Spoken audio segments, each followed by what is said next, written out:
Welcome to the Economic Rockstar Podcast with your host, Frank Conway, connecting brilliant minds in economics and finance. Hello and welcome back to another episode of the Economic Rockstar Podcast. In this week's episode, I am speaking to Professor Tyler Cowen, who is Holbert L. Harris Chair of Economics at George Mason University and serves as Chairman and General Director of the Mercatus Center at George Mason. He, along with Alex Tabarak, who has also featured in a previous episode of this podcast, are co-authors of the popular economics blog Marginal Revolution and is also the co-founder of the online platform Marginal Revolution University. Tyler is well published. He has a number of books, and one of those is part of the topic of our discussion, and it is called Stubborn Attachment, which is available on Amazon on the 16th of October, and this is going out today, the 10th of October 2018. So I hope that the conversation that we've had today in this episode is something that would intrigue you to check out Tyler's work at tylercowen.com or check out some of his books, the most recent one, Stubborn Attachment, at Amazon. And you can go to economicrockstar.com/Tyler Cowen to check out more with all the links, resources and books mentioned by him over my website. Tyler also has a podcast called Conversations with Tyler, and it's not only an interviews or conversations with academics. He speaks to interesting people from all industries, all walks of life, from CEOs, authors, founders of startups, and of course, economists and other academics. So definitely check out that podcast if you have time on your hands in which you want to listen to some other interesting conversations. Comes highly recommended, and past guests include Jeffrey Sachs, and he will have, as he mentions in this episode, he will have Margaret Atwood of The Handmaid's Tale fame coming on in April. So something that you might want to check out. In the meantime, acclimatise to the type of conversations he's had, and if you're a fan of Margaret or Paul Krugman is one he had on recently, please check him out. And why not give an honest rating on a review on Apple Podcasts if that's where you listen to these episodes. And back to my own conversation with Tyler. We discussed many things, from why he called his latest book Stubborn Attachments. It's an unusual name that I found, but the subtitle on this book is A Vision for a Society of Free, Prosperous and Responsible Individuals. So it's a culmination of 20 years of his own life work and his own philosophical understandings of how life is or should be in an ideal situation. And he examines, I suppose, growth, and is very optimistic and positive about growth, saying that it is good, that with growth comes improved human happiness and opportunity, and it has alleviated human misery and has lengthened our human lives. And, you know, even just saying that, in a class that I had in statistics, I finished a topic with one of my first year classes, and I decided to ask if they'd like to watch a documentary. And the one documentary we watched is the late Hans Rosling's documentary called The Joy of Stats. And in that, Hans has, through his Gapminder enterprise, which has now been taken over by his daughter, he has brought data to life. And you can see how growth, economic growth, and I suppose incomes as a proxy for human well-being, or even life expectancy. It was human life expectancy. And you see that over a 200-year period that Hans has created this beautiful graph representing each country. The size of the country, it represents the population. So China would have been a very large country relative to, say, Sweden, which is his home country of birth. And over time, you can see live movement of those individual points, all beginning on the bottom left of a graph where you had low life expectancy and low GDP or low income levels. But over time, due to the Industrial Revolution, you see some of these countries, especially the European and America, have begun to grow in a almost not necessarily a linear fashion, but has grown upward in terms of life expectancy correlated with that increase in income. But a lot of the Middle Eastern and Asian countries and African countries stayed pretty much where they were originally back in the 1800s. And that is due to, as he said, to colonization. But when they became more independent, you see their growth improving. The economic growth is improving, and so too, along with that, human life expectancy. And then we see the dip in due to the World War I and World War II. But countries like China have eventually caught up with the European, and we are now having improved, hopefully, human happiness anyway, opportunities and human lives. So his argument in Stubborn Attachments is that growth is good.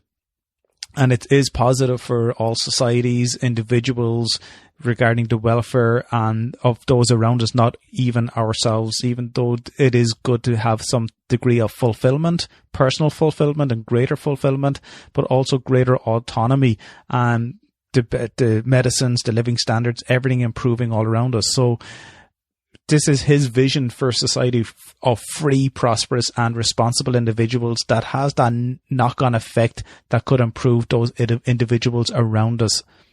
And some other things about the morality issues, the morality case for economic growth, bringing about possibilities in the future, is something that we now have to deal with because of all these technological advances and the ethical and the moral issues that surround this type of new possible economic growth, and what that can do for us in terms of life expectancy and also happiness. And some might disagree with this. It's something that we didn't discuss in this interview. Will artificial intelligence, will robotics replace jobs, and how does that equate to happiness or human happiness? So this is something we may have to discover in the future and have to deal with. Unfortunately, if you are one of those individuals who, or your children who may have to compete with artificial intelligence, what next? How do we cultivate a society in which we are going to embrace this and identify jobs in which we could educate ourselves so that we'll be able to pivot and change once confronted with the reality, which is going to happen of our jobs being replaced by software or artificial intelligence. And it's only a half an hour now since I've been off a conversation with Kevin Kelly of Wired magazine and the Whole Earth Review. And I had a wonderful discussion with Kevin about technological progress. And just to put it out there before release, the interview with Kevin won't be released for another 2 weeks. But just to let you know that Wired magazine are celebrating their 25th anniversary this Saturday. And he is obviously attending it because he's a co-founder of Wired magazine. You might have heard of it. Definitely check it out if you haven't. But they are doing day-long discussions on technological progress, maybe reflections on what has happened over the last 25 years. It is a ticketed event in San Francisco. I'm sure all tickets are sold out. I don't know. But don't despair, because you can actually go onto the Wired magazine website, check out this conference, and there is a link in which you can live stream these talks. And a lot of them are it seems a lot of them are going to be kind of like 5-minute bursts, like almost like a mini TED Talk series. So definitely check it out. I think it'll be fascinating. And I like to say that now because it's going to be too late for me to say it when his episode is released in 2 weeks' time. But back to Tyler, the conversation segues into his opinion on, say, his influences from Hayek and Mises and Rothbard to Adam Smith. And he does acknowledge their justification for a vision of a just society, but he reckons they have failed in that respect. And Tyler has now tried with this book, Stubborn Attachment, to reconstruct a case for freedom and economic growth using economics as a way of approaching human phenomena, using these philosophical arguments that he has put through. And the philosophical arguments are based around, obviously economic growth and human rights and liberty and sustainability. And he has put his money where his mouth is to make a case for this capitalistic approach towards human growth and development, and then creating an improved welfare for individuals, and hopefully will pass on that type of welfare to others. And he has decided to donate all profits to the sale of stubborn attachment to a person in Ethiopia that he has come across, who is a father of 10 people.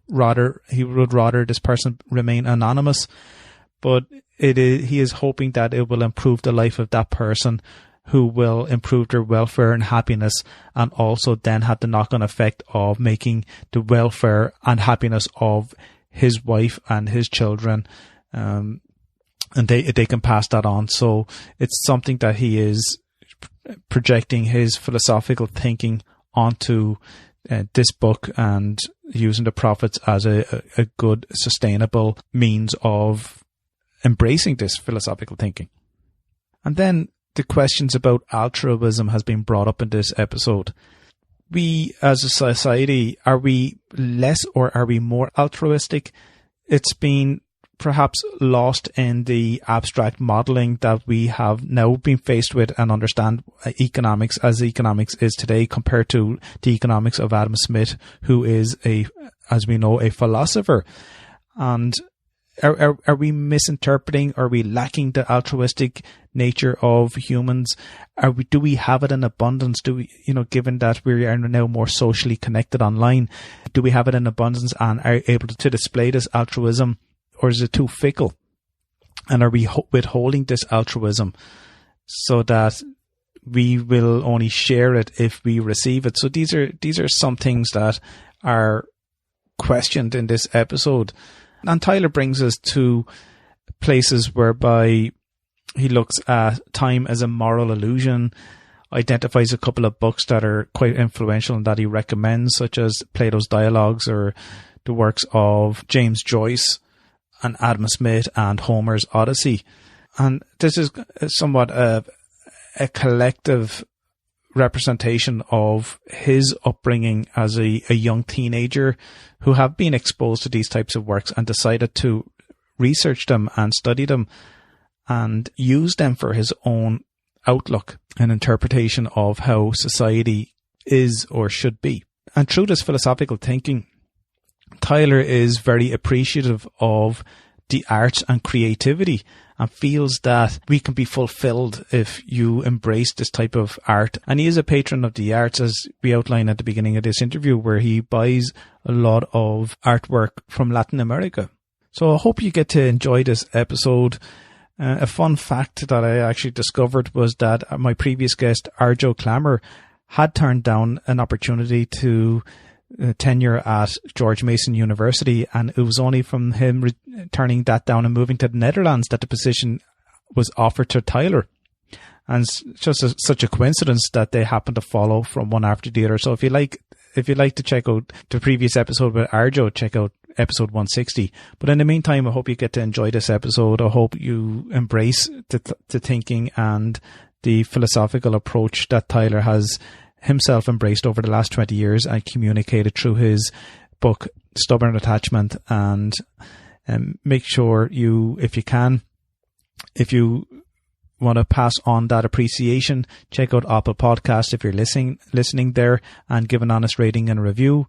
Otherwise, like and share, or even share the episode if it's on Spotify. Share it with a colleague, with a friend. If you know of anyone who might enjoy this, send an email attachment, send a tweet, whatever it might be, just to help the episode grow a bit more, so that we can get more people to find me.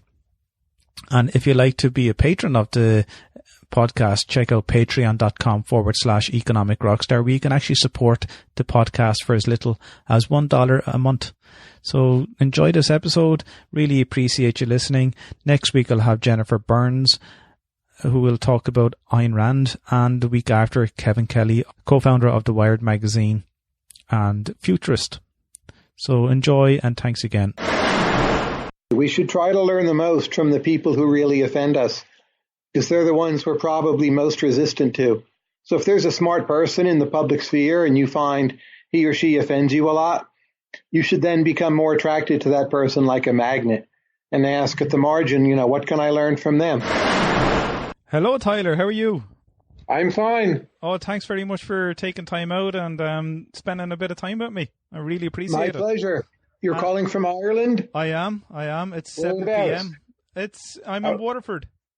Oh, wonderful. This is a long time in the coming. I've been in touch with you a few years back and requested you to come on, so I'm quite excited to have you on and almost complete the group in George Mason. Yes, you've had Brian and Robin on, yes? And that wasn't my intention at all. And I've had Alex on as well. You know Alex quite well. Sure, of course, yeah. And even alumni like Russ Roberts. And there seems to be a great interest in economics, but taking it to a different level and allowing us to navigate certain aspects of the world and our lives that I would never have thought would be possible in economics given the nature of the textbooks. So I don't know what's happening in George Mason and why this is the case. Are you given some freedom to work on this type of thinking and exploration, or is this something that you have that is coming from maybe discussions you have with one another, or just curiosity? We have a cluster of very curious people who found each other, and we ended up having a lot of good hires, and here we are. Yeah. So we really all want to stick together. We're not looking to leave. And you don't mind me commenting on your background there, do you? Not at all. I only discovered the word a mate, and I'm assuming that's what you have on some of those pictures, have you? Mexican amates, or is that how you pronounce it? Amate is the word. The ones right behind me are Russian avant-garde paintings from the teens and 20s, like by Leon Bakst. But in the home, there were maybe 400 or 500 works of Amate art on bark paper from central Mexico. And my home is the leading repository or collection of that work in the world. You're kidding me. Mostly bought from the painters themselves, in many cases commissioned. I wrote a book on them. I've been to their villages maybe 25 times. I've stayed there for extended periods of time. And is it because you're holidaying there and that you fell in love with this type of work, the amates, or is it something that is culturally significant to you? Well, it's both. I mean, holidaying is a funny word to use. You go to a village of around 1,500 people. There's no shower. There are no shops, no restaurants. There are barely toilets, which, by the way, don't flush. And at 4 a.m., the rooster crows, and you're up in the morning whether you like it or not. And the bed is quite hard, and there's no air conditioning. So inside the room, it can reach like 115 degrees at night. I enjoy it, but it's not what you would call a normal holiday. Because the only other economist that I'm aware of who's collected a significant amount of paintings will be John Maynard Keynes. And I don't think many people know about that either, that in the 1920s he's accumulated a lot of artwork or art pieces. That's right. Spencer McCallum, not an economist, but he wrote on economics. He has a fantastic collection of Mexican pottery. Bill Baumel was himself a wood sculptor, was supposed to be quite talented. So there are a few of us with a foot in this other camp, but it is quite rare. Okay, yeah, it very much is. And even though from an economics perspective, you tend to price and value things. I've had a recent conversation with Arjo Klammer. I'm not sure if you're aware of Arjo. Sure, I know him, yes. Yeah, great. And one of the questions, we talked about art and culture. And one of the questions I asked Arjo was about the origins of culture, because the nature of the conversation we were having. And I found, based on your back catalogue, you wrote extensively on the praise of commercial culture, a book in 2000, and another one, Creative Destruction, how globalization is changing the world's cultures. And just, if you don't mind, if I ask you that question as well, the origins of culture, is there something there that we could point our finger on, or does culture change all the time? Well, culture changes all the time, but I looked at a large literature, often in the humanities, on culture, and I found it was often lacking in rigor or didn't have enough economic insights. So I spent around 20 years of my career trying to combine my knowledge of economics with my experience in the cultural world. And I wrote really like 5-6 books tying together how economics and culture fit together. What are the preconditions for creativity? What can government do to encourage or discourage this? There's a funny story about R.U. Clymer, since you mentioned him. Yeah. He first got an offer from George Mason University, and he turned it down.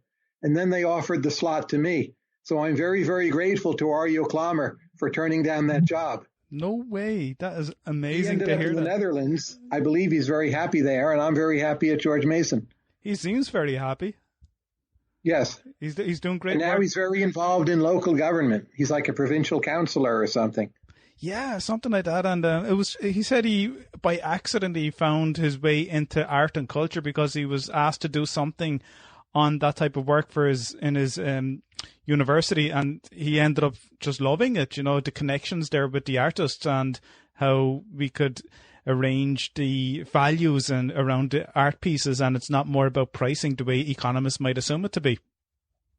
I found it very useful to try to be a patron of the arts. You learn a lot about how the market works when you're in it.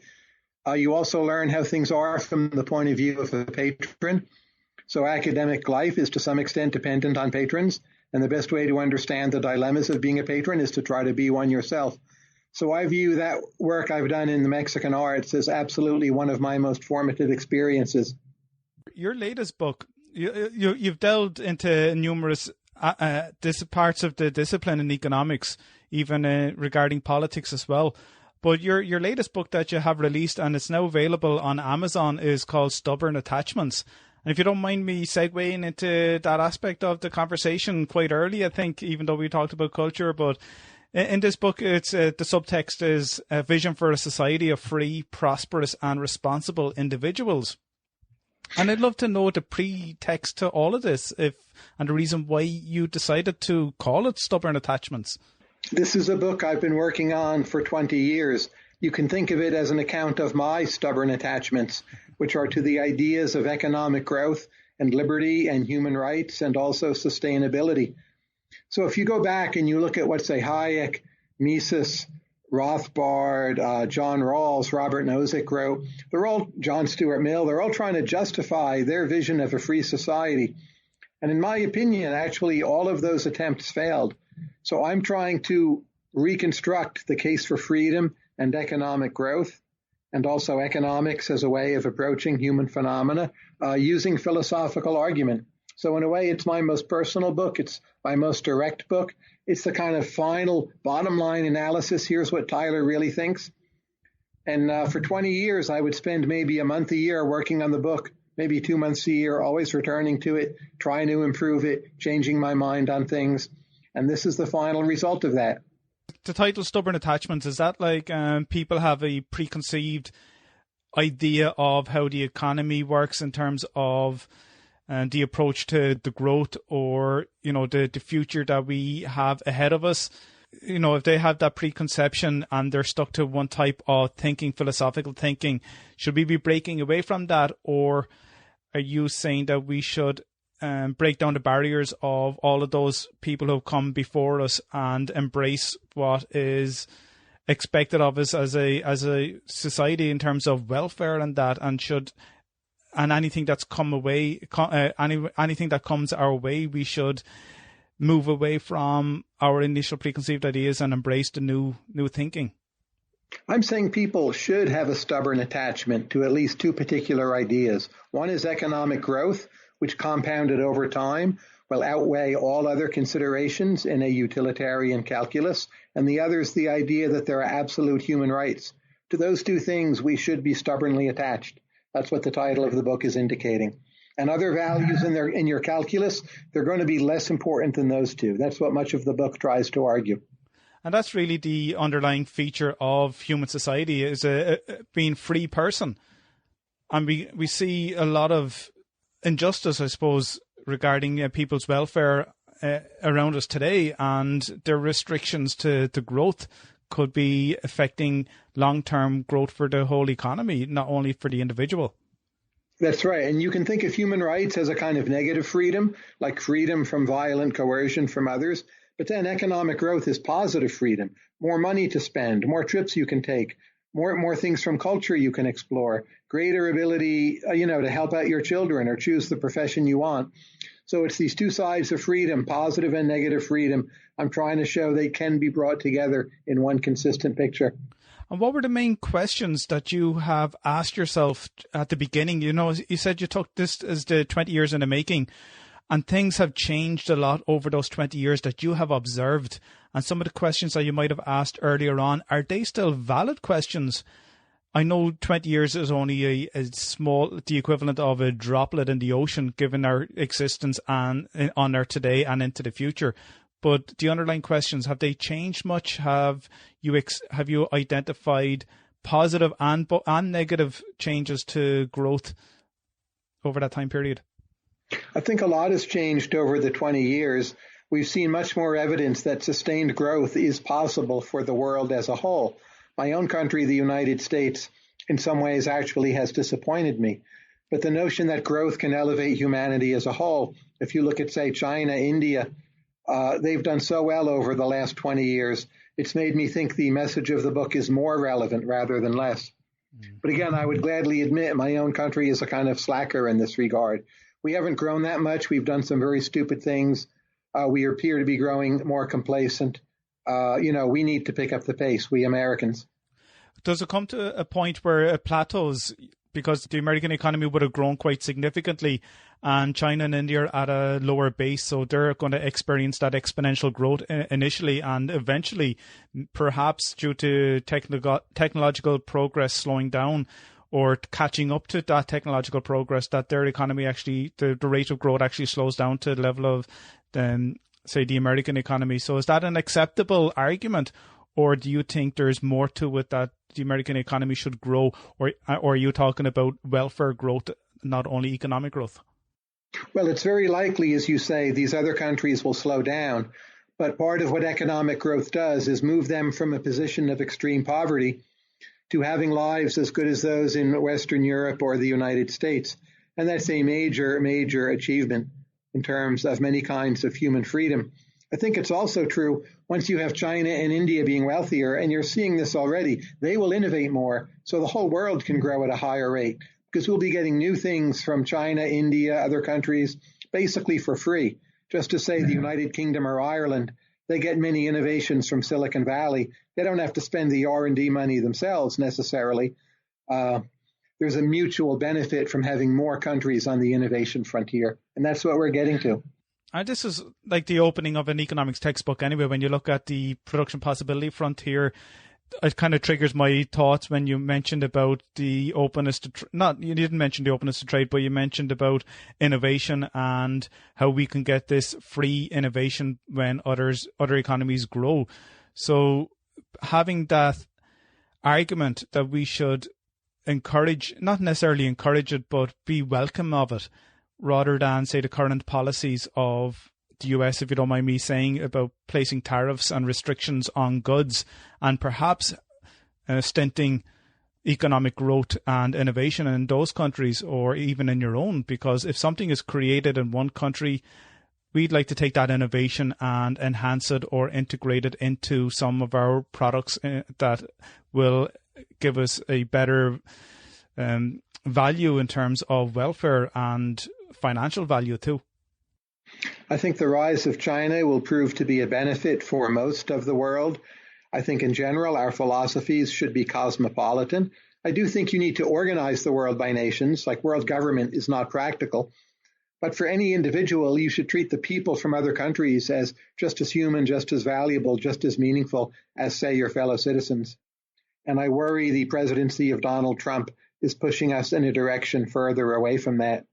Have other presidents in the past been more impressive for you regarding the policies or the philosophy that you're pushing through in this Stubborn Attachments book?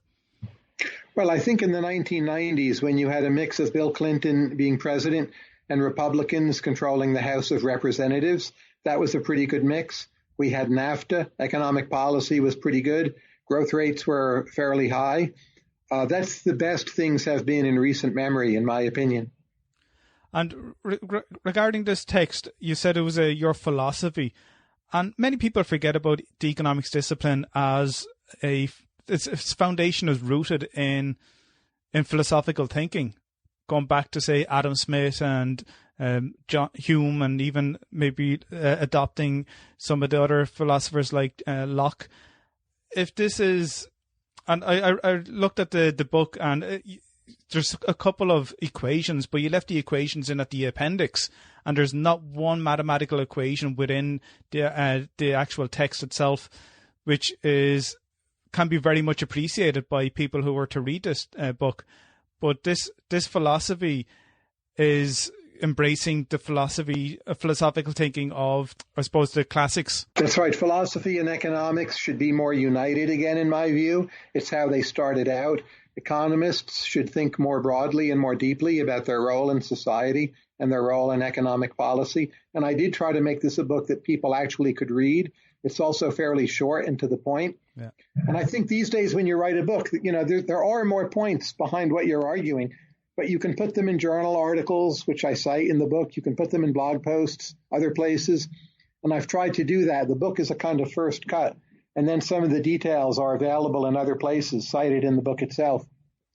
One thing I notice in economics that is lacking, and you really pick up on it, and I think most of your book is mentions it directly, or it's woven within the sentences that where you discuss this type of stubborn attachment thinking philosophy, is ethics. And, do you find that yourself? And as an economist, how did you discover ethics, or was it always there? There's an ethical dimension to everything we do in life. But if you go back and you're asking about my own biography, when I was quite young, like age 13, 14, I started reading intensively in both economics and philosophy. And for a while, I even wondered, would I be a philosopher or be an economist? So I've always had this dual interest. And again, this book is my attempt to marry the two. But I was reading Plato before I read Adam Smith, for instance. The two are actually, as thinkers, quite closely related. Adam Smith is often responding to Plato. The whole discussion of division of labor, for instance. I believe Smith took a debate from Plato and tried to revise it. And Plato never really understood economic growth because his own era didn't have that much of it. Whereas Smith is writing at the beginnings of the Industrial Revolution, he's starting to see the potential for a general movement in prosperity that could elevate, virtually all human beings. It's a big change in perspective. I'm sure Smith would have been aware of, is it the Codex? Or what was it in the UK that they gave away the freedoms, personal freedoms, in? I think it was the 1100s. You mean the Magna Carta? The Magna Carta. Sure. He would have been well aware of the Magna Carta. Oh, of course. And the general history of liberty through antiquity, the Romans, early Britain. Smith was very deeply read in those areas. And he had a sense that he was at the beginning of a new era. And now today, we're looking back and we're seeing there have actually been several centuries of sustained economic growth, and just how much better it can make lives, how much it can limit infant mortality, how much it means people can have a certain kind of autonomy over what they do every day. And Smith just saw the beginnings of that, but he really did glean the potential. This whole appreciation of altruism, is this something that could be lacking in today's society, or do we have it in abundance? Do we have it in us to be more altruistic, even at a more kind of at a commonsensical, acceptable level? Or do we lack this based on perhaps the grievances that we are subjected to in maybe the capitalist system, the communist system, whatever other system, the political system that we are in, the institutional ideals that we are being brought up to and faced, and the pressures that we succumb to? I think there's quite a bit of altruism in society today. I argue in my book this is a good thing. There should probably be a bit more of it. One thing I wanted to do is to actually live out what I say in my book. So all of the proceeds from this book, I agreed to donate to a poor man I met in Ethiopia. I call him Jonas. So all of my royalties, everything that I would otherwise get, that's going to this fellow in Ethiopia. That's my form of altruism. Is this a real person, or is this a fictional person that's representative of Ethiopians in that particular town? It's a real person. I'm not using his real name because I want to protect his privacy. I don't want, his neighbors to start getting funny ideas and maybe rob from him or something. But I know him. I've spent time with him. He speaks very good English. I found him very impressive, very responsible. He cares for a family of 10 people. And I thought, well, he needs this money more than I do. His income is not very high. So again, he's getting all of the proceeds that would otherwise go to me. That is amazing to do. And, just to even to do that, you're really putting your money where you're really walking the walk as such, rather than just expressing the need for being more altruistic in nature. It bothers me that people write books and then they don't really believe or live their own philosophy. So I'm at least trying to be more consistent. Maybe I should do more yet, and I will try to. But this is at least one step in that direction. What are the main questions that you're trying to figure out here? And do people think that this is more dystopian? Do they criticize the ideals that you're putting forward here for a better society that we should have? Well, as we're speaking, the book is not yet published, so I don't know that there has been any formal reviews. People who read earlier manuscript versions, I think, generally quite liked it. But of course, not everyone is going to agree. But the idea that economic growth is a priority, sustainability is a priority, people have a vague sense that, that's correct. But to really formalize the argument and show why those will overwhelm or override, like so many of the other values that must be cited, and those other values have to be cleared away, like some forms of egalitarianism, I think that's actually pretty radical. And I do absolutely expect resistance, but we'll have to see once it comes out. Would you feel the need for, how could you encourage somebody out there to focus in on ethical behavior through, say, the writings of this book? I'm hoping to lead by example, I suppose, but I'm not so concerned with improving other people. I'd like to focus more on how I could improve myself. So I'm still highly imperfect, and let's make me better first. Yeah. Well, is this a kind of a roadmap that you should encourage people to, even governments, to follow? I would like people to become less polarized. I think there are many people who are altruistic, and they're genuinely saying things to try to improve the world, but they're also dogmatic, and they think like they're always right and the other people are always wrong. And even if the motive is altruistic, I'm afraid that's not always the final result.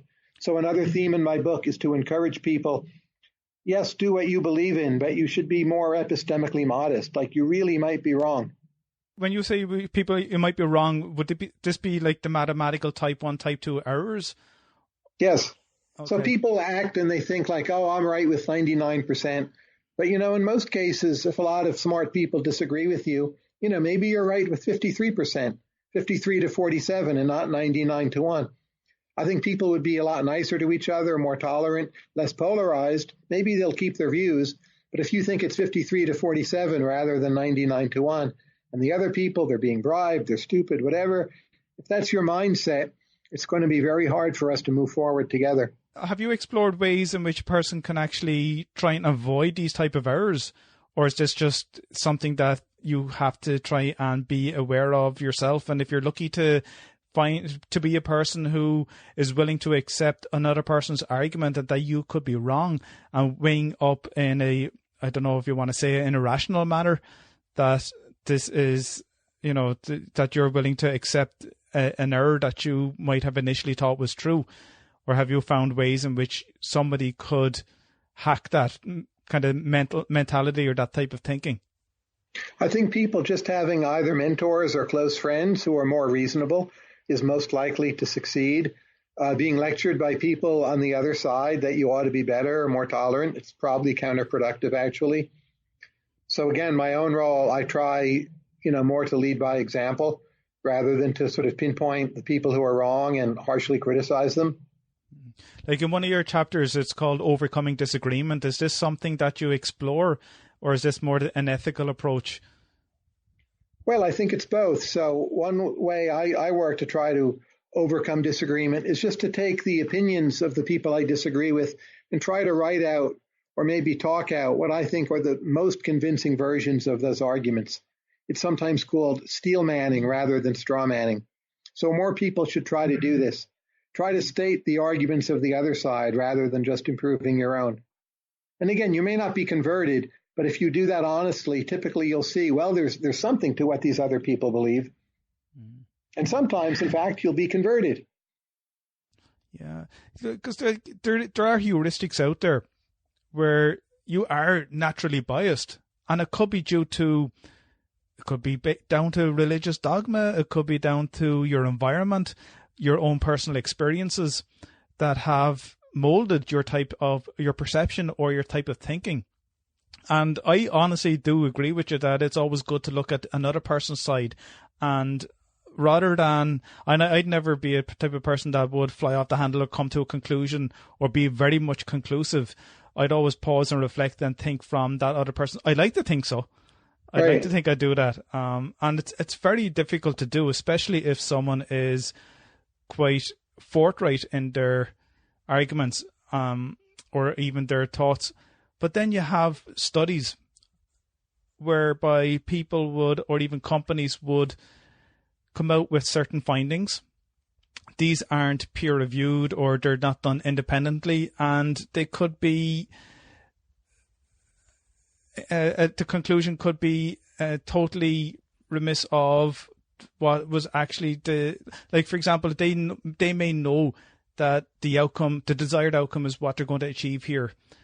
And I don't want to name any particular companies, for example, but people could use their products and they are not safe products as such. And these companies have an ethical obligation and a moral obligation for society at large to give a product that actually states that it's not harmful. But then again, with this non-independent research being carried out, it conflicts with what we should, as a society, embrace in terms of getting a product that actually does not do what it actually says. And people might argue or blame economics because it's very profit motivated in terms of the actions of that particular company. So if we come across and say, yeah, the research that these companies have provided for us, we can't agree. We must agree with them because they're scientifically carried out. That all makes sense to me. I'm not sure what part of it I should address, but feel free to prod me on some part of it. So if you have the type 1 or type 2 errors, and you say I'm in conversation with somebody, and say with yourself, and I repeat a piece of research that I had read, and it's very convincing, and the data is with so many observations, and you might have control groups, and you actually found that this particular product or this pill works, and therefore we should go ahead and consume it or use the product. And I am basing my own argument on what I feel is valid research. And if you come along and disagree with my argument that I put forward, we have a conflict. And how could I turn around and try and agree with you when I don't even have my own views on that except for research that I rely on? I would put it this way. We should try to learn the most from the people who really offend us, because they're the ones we're probably most resistant to. So if there's a smart person in the public sphere and you find he or she offends you a lot, you should then become more attracted to that person like a magnet and ask at the margin, what can I learn from them? Yeah, that's true. And I suppose when the example, I suppose it's okay to say because they're being bought by Bayer, Monsanto and Taleb, very argumentative person, and put out there on very, very risky to do that, to argue against a certain product, Roundup. So this is something that people had continuously believed was quite a decent product, and it's ethically and morally not good to use. And as you said, someone that's very upfront and argumentative it's probably a good idea to listen to that person and see why they're putting themselves forward in front of a large company like this. Yeah, the evidence I've seen to date suggests that GMOs are not harmful. I'm very happy to keep an open mind in case we need to revise that. So, I know Taleb. I like him a lot. I've enjoyed my time with him. I've never discussed this issue with him, so I will read more on it. But so far, I'm of the view that GMOs have been a modest net positive for the global economy. They've made food somewhat cheaper and more plentiful. And that there's a net benefit to that then, given the global hunger that we experience in the world today. Correct. And it makes it easier to have crops that, say, can resist pesticides or provide more or better nutrients. There may be some long-run risk from greater monoculture, but again, I don't see the evidence that risk has been a problem or even is on the verge of being a problem. But again, I will read more in the area. Like an issue has come up, the argument with Paul Ehrlich in a recent episode that I've had. And in your book, you touch on the need for growth, population growth, and the benefits that we have with that. And then we have another book that is more on the what if side and kind of more the dystopian nature side of things that didn't materialize given the scarcities and perhaps the overpopulation. And like that, GMOs or even technological changes can overcome the uncertainties that we face in the future. In your book, you argued the need to invest heavily today on R&D and also on, I suppose, the welfare of individuals so that we can get the benefit of that in the long run. So is this something that I will have, I'm sure I will. Paul did agree to come on the podcast and I'm still awaiting on him to come on, but I've read the beginning of his book and I hope he wouldn't mind if he hears this, that I found it very difficult to read after a couple of pages because it seemed too far out there. I think Paul Ehrlich has been wrong about population growth. He was much too pessimistic. But again, the point is to read him and take him seriously and see sustainability is some kind of problem. Maybe it's not as big as he thought. But the idea of the market as a self-correcting mechanism that you would have, say, the price of food go up, that would encourage more growing, more R&D, more conservation. I don't feel he ever quite understood that process. That's where I would differ from Paul Ehrlich. You ask a very much a philosophical question in your book about time being a moral illusion. And some people are afraid to kind of head down that type of thinking and be exposed or to indulge themselves in these type of questions. I honestly don't mind. I quite enjoy asking, the question, what is time? And, from a philosophical point of view. But I never question it about being a moral illusion. And if you want to expand on that, I'd love to hear from your question and the answers to that, or if you have an answer. Well, human suffering in the future, or for that matter, human well-being, when it arrives, it will be just as real as human suffering or human well-being today. So we tend to discount the future either as individuals or when we do policy analysis. I feel in many cases that's a mistake. We should treat the gains from economic growth as not dwindling due to some kind of discount rate, but actually as becoming larger and larger as it supports more creativity, more diversity, more human well-being. And to not discount the future is actually a very optimistic view. It's about how much positive value is out there ready to come. And we're not going to treat it as somehow insignificant just because it's far away in time. So I find that to be actually a morally very important stance.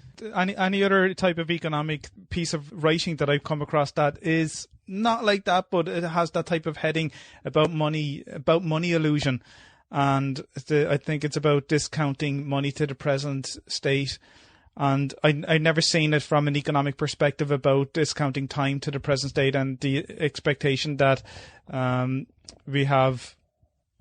I don't know if I'm explaining it the right way or not, Tyler, but if we have, by discounting it, we see a finality or a finite time period that we have on Earth, and therefore let's use up all the resources and leave nothing else or leave the problem for somebody else to figure out a solution to. Would that be something that you'd look at? I say let's try to keep it going forever, as long as we possibly can. And we may use up particular resources, but there's plenty of energy, right? And we can reconfigure resources. We can learn how to do nanotech. We can develop substitutes. So one thing I learned from Julian Simon is that the process of economic growth can in fact continue for a very, very, very long time. There are always substitutes. You can reconfigure materials. You can conserve. You can learn new ways of doing things. You can use nanotechnology to take one resource and in a way transform it into another. So the process of economic growth can continue for a long time without limits. Now, maybe at some point our part of the galaxy will just go poof, and we cannot prevent that. But up until that point, it seems to me our main environmental problems are in fact fixable. Tyler, you have a great faculty, a lot of members in your faculty that are doing fantastic work. We mentioned some of them at the beginning. How do you bounce ideas? Because you mentioned there about, you're talking about the future, and obviously Robin quite well, and his hypothesis or his research and writings on this type of age of M. And yes, how do those conversations go? Do people, are ye all open to listening to one another and giving feedback, or do you kind of pigeonhole each other and kind of say, yeah, this is not my area, but maybe talk to some futurists rather than myself, or are you willing to embrace it and learn?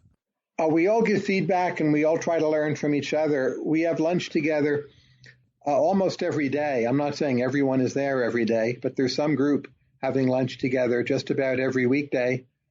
Obviously, some of us are on the road some of the time. And every lunch, it's not about like small talk. It's really about learning. It's about hypotheses. It's about debating or talking through some issue. That's a great environment to live in. Yeah.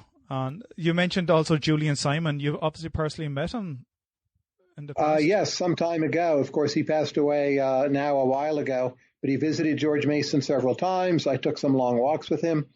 He had a great influence on me. I read his book, The Ultimate Resource. It was, I think, 1981. I was quite young. It was an influence on me back then. And Tyler, how did you get into economics? Because you said when you were 13, you're pretty well read at that stage, reading about the philosophers, and eventually upgrading to Adam Smith in terms of economics. So is this something that you embraced personally? Was it part of your household? Because I doubt it was something that you would have taken up in high school. My father was a business person. He ran a chamber of commerce, and he started bringing home a periodical called The Freeman, which was published by Foundation for Economic Education. And then on top of that, I just kept on going to the public library and checking books out, whatever it was that they had in economics and philosophy. And those two influences, merged together. And who would you be more influenced by in those formative years? Well, Milton Friedman, quite a bit, Hayek, Ayn Rand was an influence on me in some ways. I never agreed with objectivism or a lot of what she said, but the idea that capitalist production is very, very important is still a major theme in my thought.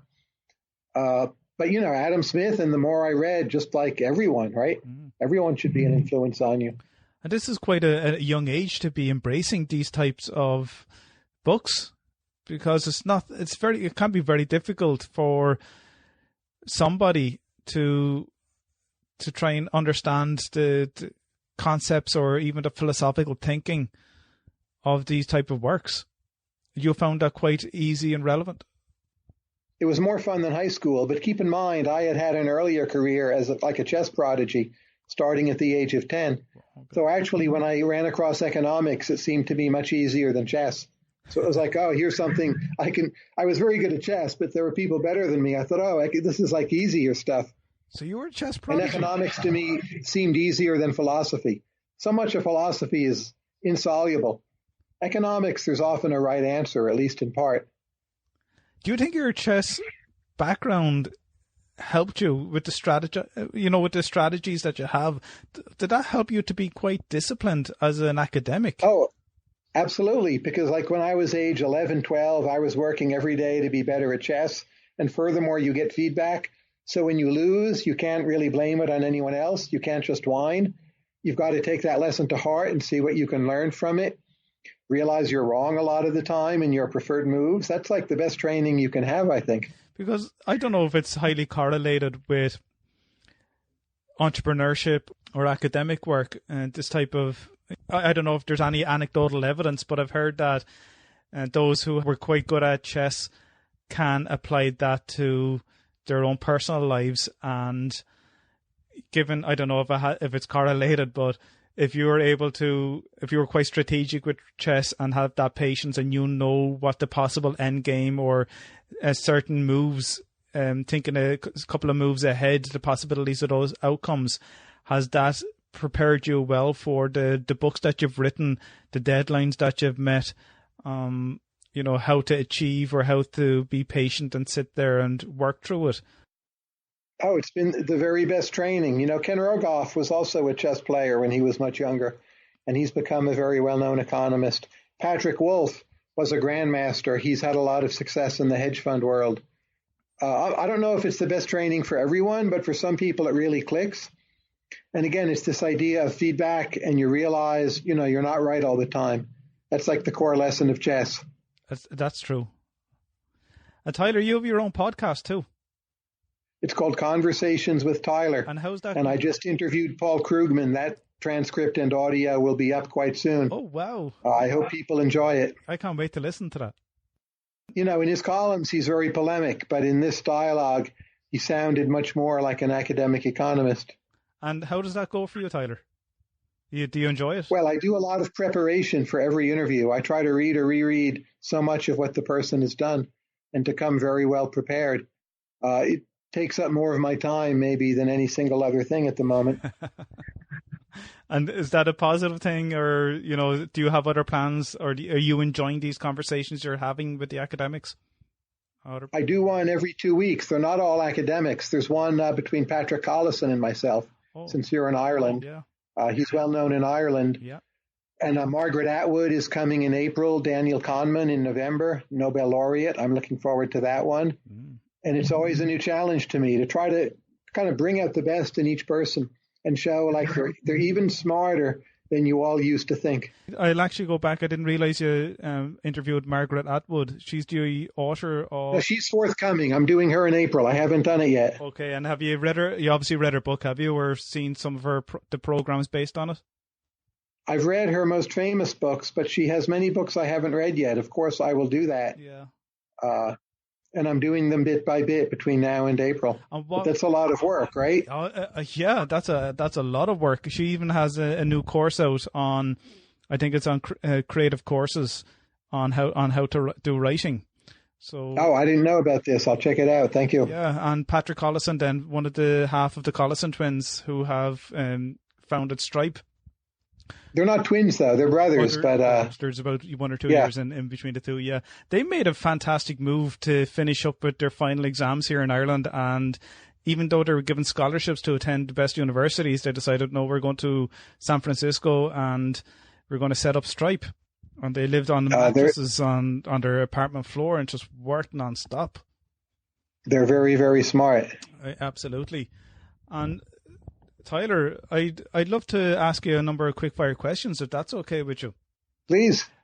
If you could step into the DeLorean, it's probably not a smart question now, but if we're going sci-fi, if you could step into the DeLorean and time travel, what era would you like to go back to, and who would you talk to? Well, if you give me linguistic fluency and protection against disease, I would like to visit what we call the Aztec Empire before the Spanish conquest, and then ancient Greece in the time of Socrates, Plato, and also Aristotle. Those would be the first two picks that come to mind. Third would be the Roman Empire at its peak. You can debate exactly when that was, but broadly speaking. And then something like Baghdad in the 10th century or Song era China, maybe in the 11th century. That would hold great appeal to me, just to throw out a few possibilities. Well, you've thought about this, haven't you? Of course. I've asked people the same question, so I've thought about it a lot. I wonder what happened to those empires. Like, there's stories to say that there was lead poisoning in the water for the Romans, and there was poisoning due to the sacrificing of the Aztecs to the gods, where they were throwing the humans into the main water supply and again poisoned. Well, I would come back and tell you all. And, my other dream is just to go back in time like the U.S., the 1950s, and feel what it was actually like, and also see some of the most amazing concerts. Yeah. That's what music are you into, Tyler? Well, there's classical music. There's also what you would call classic rock. So I would go to Elvis Presley, Chuck Berry, a bit later, the Beatles, Bob Dylan. But I would see Dylan in his early years as a folkie in these, small New York clubs. There's a lot of things you could do. You could see like the very first art exhibits by Andy Warhol, Jasper Jones, Roy Lichtenstein.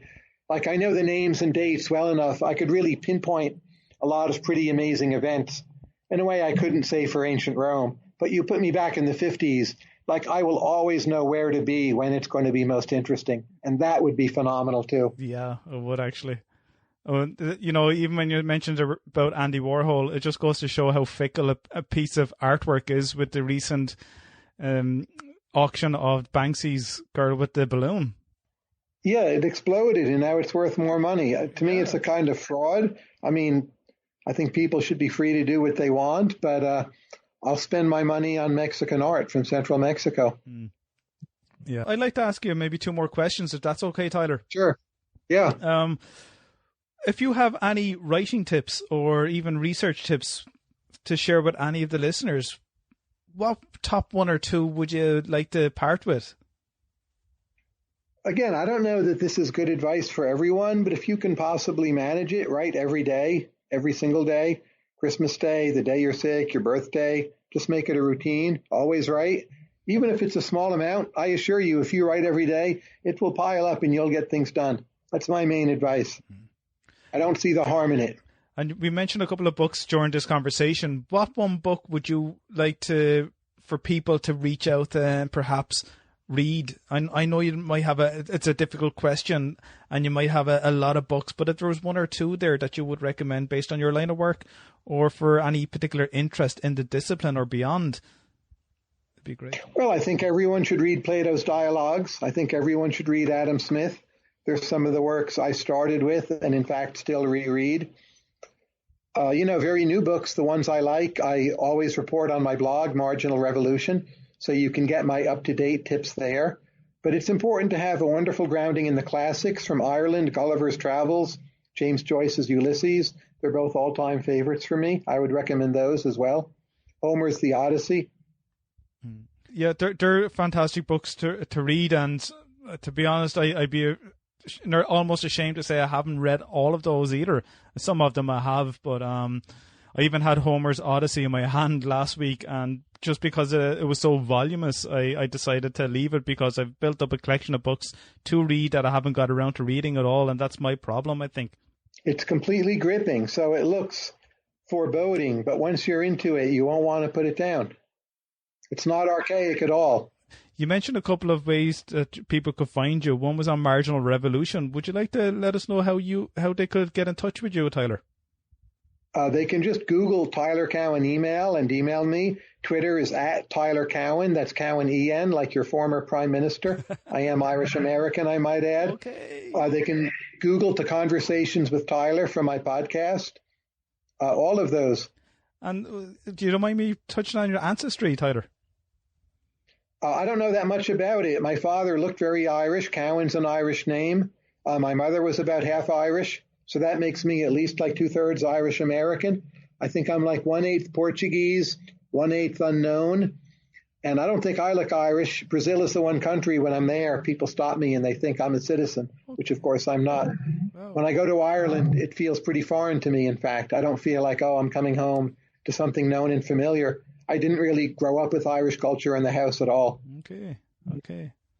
That's amazing to say that people you associate they think you're Brazilian when you travel there. I suppose I can partly because Brazil has so many different looks. Like almost anyone could be taken for a Brazilian, but nonetheless, no one in Ireland would think I'm Irish. I think I just look like an American. Okay, Tyler, do you have anything you'd like to leave us with?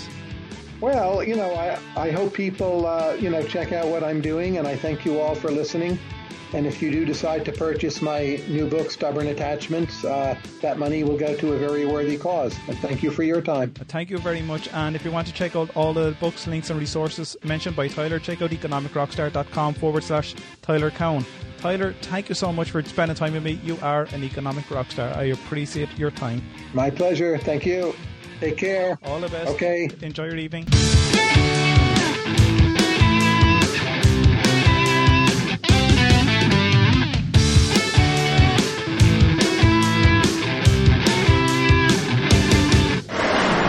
Economic Rockstar is a free podcast that does not exclude anyone from listening as long as they have a device to listen, download or stream. I have many listeners from all parts of the world, and I truly am pleased to know that the Economic Rockstar podcast unites all of you through the common theme of economics. I strive to commit to releasing an episode each week and aim to develop Economic Rockstar into much more than just a podcast. Patreon is a platform that gives you, the listener of the Economic Rockstar podcast, the opportunity to express your appreciation of the show by committing a financial reward for as little as $1 a month. Patreon allows me, the creator of the Economic Rockstar podcast, to be rewarded and paid by you so I can continue with the running costs of the show and to reinvest and expand the podcast into other platforms or mediums in the future. To find out more on how you can help the Economic Rockstar podcast and have your name added to the supporters list on my website, please check out my Patreon page at patreon.com/Economic Rockstar or visit the supporters page on the Economic Rockstar website. If you enjoyed this podcast, why not leave some feedback or comments on the show notes page on economicrockstar.com, where you can also sign up and be a member of the Economic Rockstar community. If you're listening to this episode on iTunes or Stitcher Radio, I would love to have some feedback and for you to leave an honest rating and review, as this will help with the rankings of the show so that more people can find it. If you're listening on the website economicrockstar.com, make sure you check out the back catalogue of all previous episodes and interviews with some amazing professors and authors at economicrockstar.com/podcasts. Thanks for listening, and I really appreciate your loyal support. I know how much you love audio, so why not get a free audiobook with Economic Rockstar today? I've teamed up with audiobooks.com to bring you this amazing offer. Visit audiobooks.com/rockstar to download your free audiobook now.